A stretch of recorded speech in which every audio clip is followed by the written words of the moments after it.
Greetings, folks. It is Monday night, March 18th, 2019. It's about 10:30. And yes, I heard another video I must respond to. Representative Elaine Luria spoke about dual loyalty.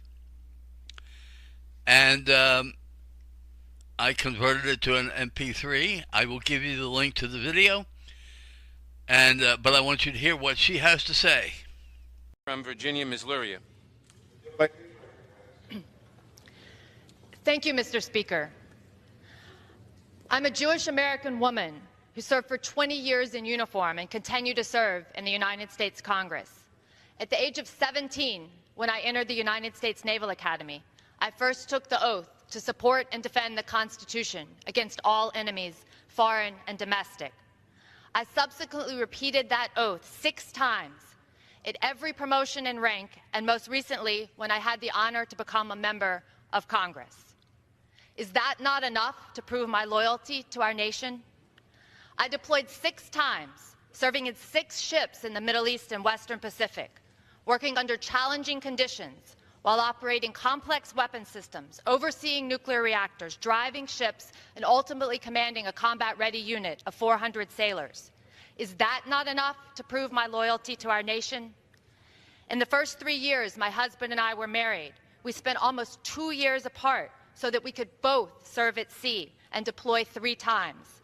Is that not enough to prove my loyalty to our nation? Am I to look back on my military career and the sacrifices it meant for my family and remain silent in the face of people questioning my loyalty to our country?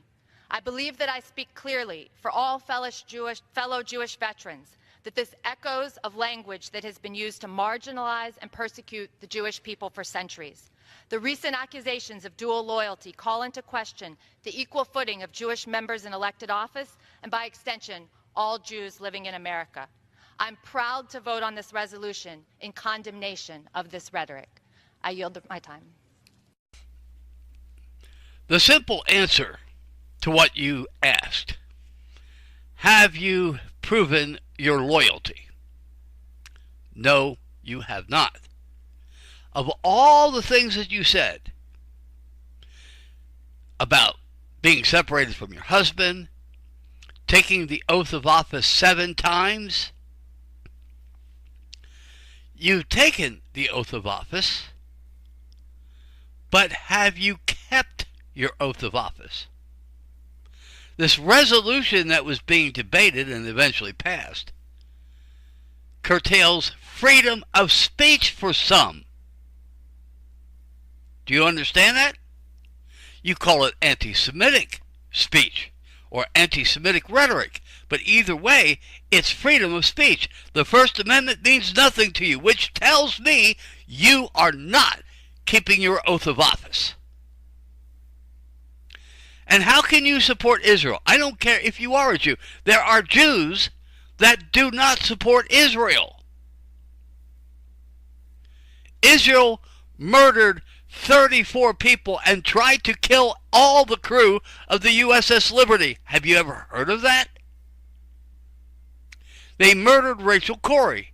And yes, I believe they did 9/11. That's not proof. My belief is not proof. But what we need is an investigation. They did 9/11 with the help of Saudi Arabia and the Bush administration. Do I have proof? Well, there are articles and YouTube videos that go into that. But that's not necessarily proof, is it? That's why we need a new investigation into 9/11. I mean, 9/11 is the first time in my life that my government lied to me, and I knew they were lying. I mean, what they said happened goes against the laws of physics. One specifically, heat rises. So, are you going to ignore Israel's murderous ways? I mean, are we going to still be able to banter back and forth whether they did 9/11 if this resolution is passed? It's a resolution. But is it also legal? That's a good question. So you seem to think that people who use anti-Semitic rhetoric need to be silenced. And that goes against the First Amendment. So no, you have not proven your loyalty to this country. You are not keeping your... 7 times you made this oath. I don't know what you did before, but I see what you're doing now. You are not keeping your oath of office. And, what if somebody in the Congress would decide to pass, what would they introduce a resolution curtailing pro-Israel speech? Would you be in favor of that? You see, I wouldn't. I think you have a right to make pro-Israel comments. Just as, according to the First Amendment, I have a right to make anti-Israel comments. Okay. Well, that's my answer to your question. You have not proven your loyalty, at least not to me.